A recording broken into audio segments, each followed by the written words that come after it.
तुमच्या मानापेक्षा तुमचा अपमानाला सिरियसली घ्या. मित्रांनो, ज्या वेळेला तुमचा अपमान कुणी व्यक्तीने केला तर तुमच्याकडे दोन पर्याय आहेत. पर्याय नंबर एक आहे की तुम्ही त्या व्यक्तीला भेटण्याचं टाळता किंवा तुम्ही तुमचा कॉन्फिडन्स डाऊन होतो, बरोबर.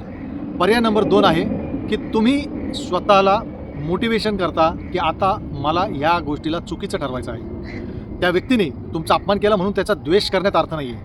तुमच्या त्या व्हर्जनने अपमान झेललेला आहे, पण तुमच्या आत तुम्ही इतकं काम करता, कालांतराने तुमचा एक नवीन व्हर्जन तयार होतो आणि त्या व्यक्तीला तुम्हाला बघितल्यानंतर पस्तावा होतो की अरे मी ह्याच व्यक्तीचा अपमान केला होता. त्यामुळे नकळत तुम्ही म्हणजे मनातल्या मनात तुम्ही त्याला थँक्यू म्हणू शकता की तुझ्यामुळं मला माझ्या नवीन व्हर्जनची ओळख झाली. नमस्कार, मी तुमचा बिझनेस मित्र तुषार शिंदे. मला तुमच्या झिरो टू हिरोच्या प्रवासामध्ये पूर्ण विश्वास आहे.